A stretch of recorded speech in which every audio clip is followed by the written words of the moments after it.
Federalist 60. The same subject continued, concerning the power of Congress to regulate the election of members. From the New York Packet, Tuesday, February 26th, 1788. Author, Alexander Hamilton. To the people of the state of New York, we have seen that an uncontrollable power over the elections to the federal government could not, without hazard, be committed to the state legislatures. Let us now see what would be the danger on the other side, that is, from confiding the ultimate right of regulating its own elections to the Union itself. It is not pretended that this right would ever be used for the exclusion of any state from its share in the representation. The interest of all would, in this respect at least, be the security of all. But it is alleged that it might be employed in such a manner as to promote the elections of some favorite class of men in exclusion of others, by confining the places of election to particular districts, and rendering it impracticable to the citizens at large to partake in the choice. Of all chimerical suppositions, this seems to be the most chimerical.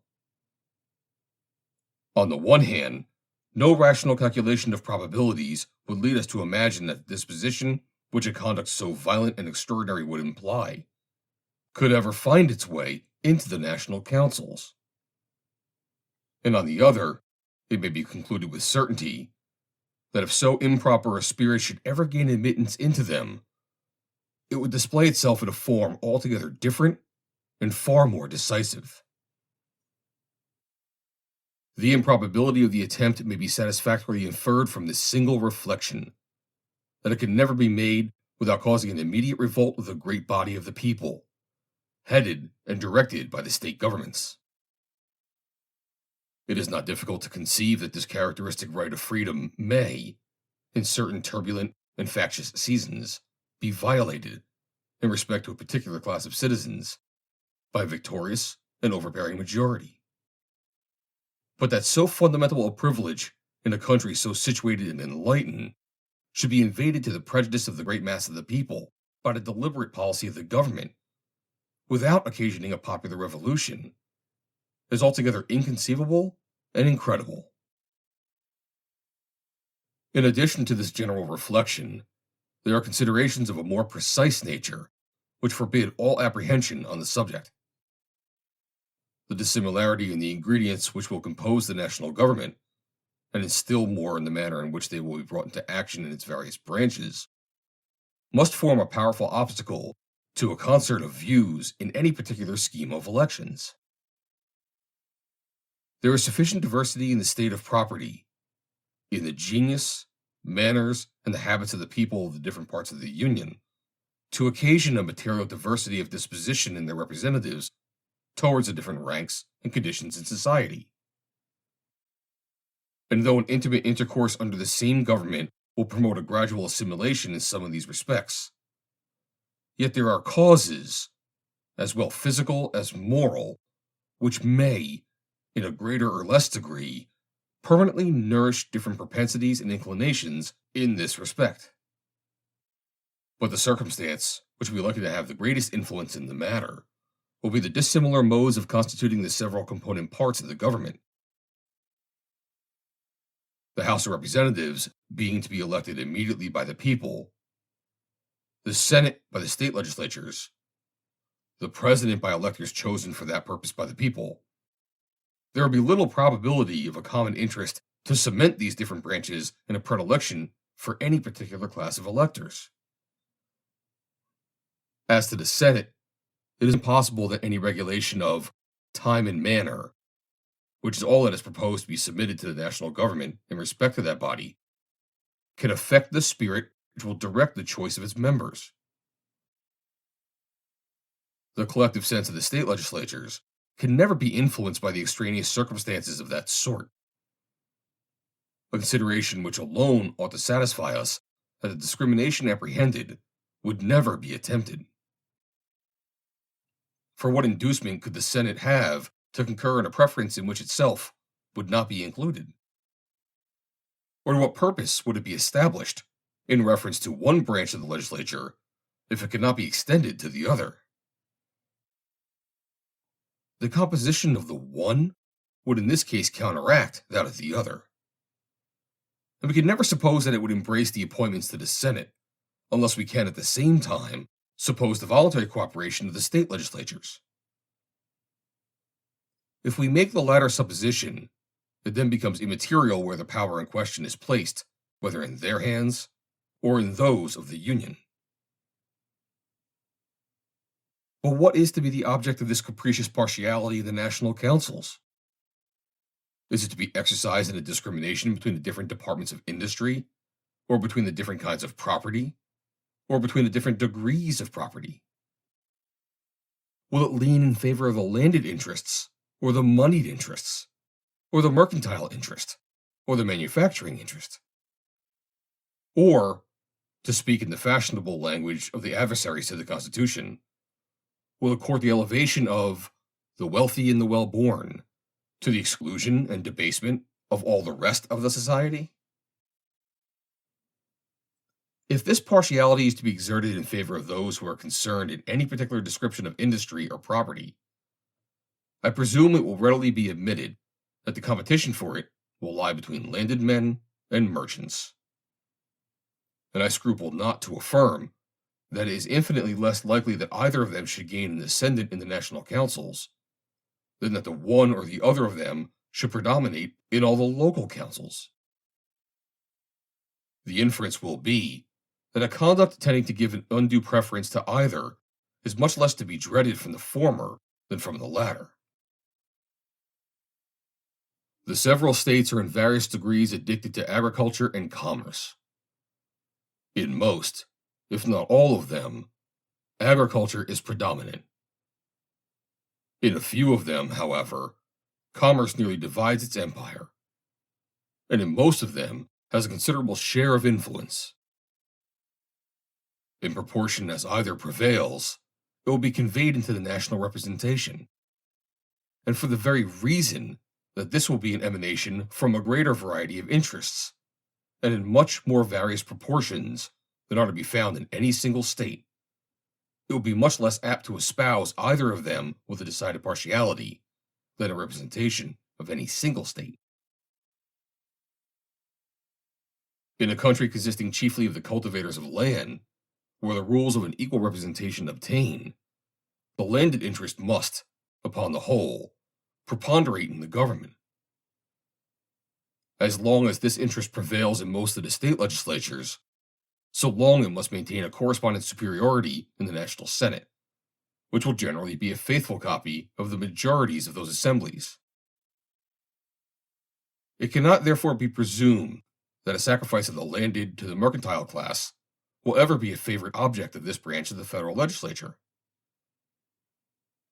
In applying thus particularly to the Senate a general observation suggested by the situation of the country, I am governed by the consideration that the credulous votaries of state power cannot, upon their own principles, suspect that the state legislatures will be warped from their duty by any external influence. But in reality, the same situation must have the same effect, in the primitive composition at least of the Federal House of Representatives. An improper bias towards the mercantile class is as little to be expected from this quarter as from the other. In order, perhaps, to give countenance to the objection at any rate, it may be asked, is there not danger of an opposite bias in the national government, which may dispose it to endeavor to secure a monopoly of the federal administration to the landed class? As there is little likelihood that the supposition of such a bias will have any terrors for those who will be immediately injured by it, a labored answer to this question will be dispensed with.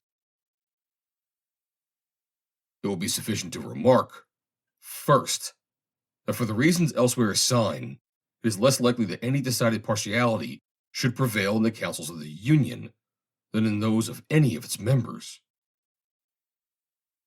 Secondly, that there will be no temptation to violate the Constitution in favor of the landed class, because that class would, in the natural course of things, enjoy as great a preponderancy as itself could desire. And thirdly, that men accustomed to investigate the sources of public prosperity upon a large scale must be too well convinced of the utility of commerce to be inclined to inflict upon it so deep a wound as would result from the entire exclusion of those who would best understand its interest from a share in the management of them.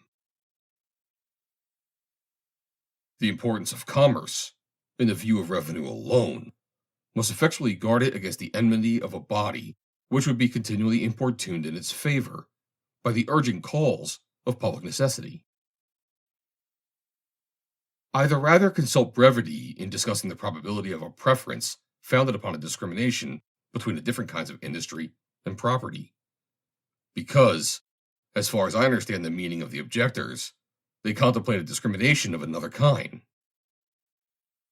They appear to have in view, as the objects of the preference with which they endeavor to alarm us, those whom they designate by the description of the wealthy and the well-born.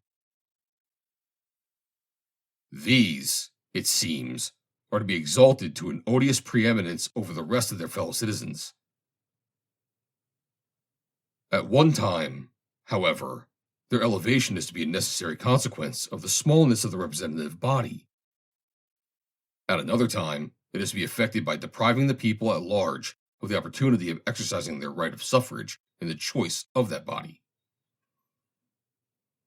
But upon what principle is the discrimination of the places of election to be made, in order to answer the purpose of the meditated preference? Are the wealthy and the well-born, as they are called, confined to particular spots in the several states? Have they, by some miraculous instinct or foresight, set apart in each of them a common place of residence? Are they only to be met with in the towns or cities? Or are they, on the contrary, scattered over the face of the country as avarice or chance may have happened to cast their own lot or that of their predecessors? If the latter is the case, as every intelligent man knows it to be, is it not evident that the policy of confining the places of election to particular districts would be as subversive of its own aim as it would be exceptionable on every other account? The truth is that there is no method of securing to the rich the preference apprehended, but by prescribing qualifications of property, either from those who may elect or be elected. But this forms no part of the power to be conferred upon the national government. Its authority would be expressly restricted to the regulation of the times, the places, the manner of elections. The qualifications of the persons who may choose or be chosen, as has been remarked upon other occasions, are defined and fixed in the Constitution and are unalterable by the legislature. Let it, however, be admitted, for argument's sake, that the expedient suggested might be successful. Or let it at the same time be equally taken for granted that all the scruples which a sense of duty or an apprehension of the danger of the experiment might inspire were overcome in the breasts of the national rulers.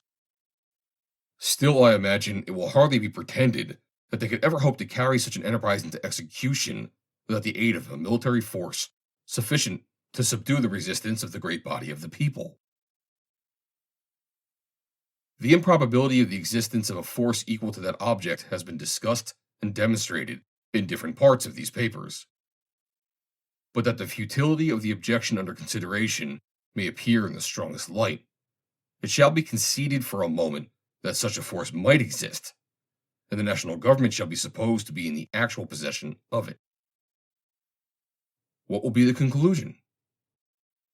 With a disposition to invade the essential rights of the community, and with the means of gratifying that disposition, is it presumable that the persons who were actuated by it would amuse themselves in the ridiculous task of fabricating election laws for securing a preference to a favorite class of men? Would they not be likely to prefer a conduct better adapted to their own immediate aggrandizement? Would they not rather boldly resolve to perpetuate themselves in office by one decisive act of usurpation, than to trust to precarious expedients which, in spite of all the precautions that might accompany them, might terminate in the dismission disgrace, and ruin of their authors? Would they not fear that citizens, not less tenacious than conscious of their rights, would flock from the remote extremes of their respective states to the places of election to overthrow their tyrants and to substitute men who will be disposed to avenge the violated majesty of the people? Publius. Read by Joe DeNoia, Chesterfield, New Jersey, November 26th, 2022.